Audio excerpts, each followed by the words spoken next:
নমস্কার বন্ধুরা, আশা করি সবাই ভালো আছেন। আমার চ্যানেলে আপনাদের সবাইকে স্বাগত। আজকের ভিডিওতে আমি বানাতে চলেছি খুবই সুস্বাদু এবং হাতে মাখা কাচকি মাছের চচ্চড়ি। তাহলে চলুন দেরি না করে শুরু করা যাক আজকের এই রেসিপি, হাতে মাখা কাচকি মাছের চচ্চড়ি।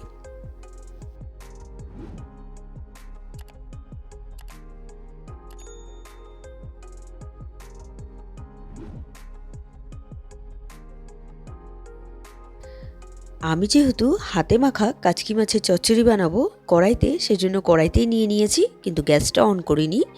এর মধ্যে আমি কিছু ইনগ্রেডিয়েন্ট অ্যাড করছি। প্রথমেই দিয়ে দিচ্ছি এর মধ্যে পেঁয়াজ কুচি।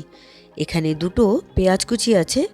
এবার এর মধ্যে দিয়ে দিচ্ছি রসুন কুচি আর দিয়ে দেবো চেরা কাঁচা লঙ্কা। এখন আমি এর মধ্যে বাটা মশলা ব্যবহার করব। আপনারা চাইলে কুচনো লঙ্কা দিয়ে দিতে পারেন, তবে আমি এখানে কাঁচা লঙ্কা বেটে নিয়েছি, তার মধ্যে দিয়ে দিয়েছি আদা আর জিরে বাটা একসাথে বেটে নিয়েছি। দিয়ে দিলাম নুন আর রেগুলারে কিছু গুঁড়ো মশলা আমি এখানে দিয়ে দেবো। প্রথমেই দিয়ে দিলাম হলুদ গুঁড়ো, তারপর আমি দিয়ে দেব জিরে গুঁড়ো, ধনে গুঁড়ো আর কালারের জন্য কাশ্মীরি লঙ্কার গুঁড়ো দেব।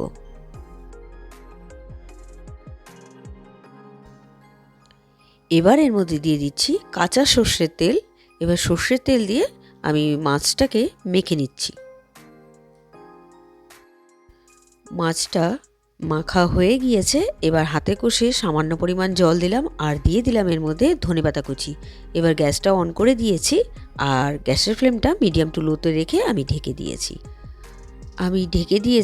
আর মাঝে আমি একবার ঢাকনা খুলে নেড়েও দিয়েছি। মাঝে মাঝে একটু ঢাকনা খুলে নেড়ে দিতে হবে, না হলে কিন্তু লেগে যেতে পারে, সেই কারণে। আর দেখুন রান্নাটা হয়েই এসছে, দেখুন শুকিয়ে গিয়েছে, মানে জলটা যতটুকু দিয়েছিলাম হাতে কষে সেটা শুকিয়ে গিয়েছে আর রান্নাটা কমপ্লিট। আমি ঢেকে দিচ্ছি। খুব কম সময়ে রান্নাটা কমপ্লিট হয়ে গেল। তৈরি হয়ে গেল আজকের রেসিপি, হাতে মাখা কাচকি মাছের চচ্চড়ি।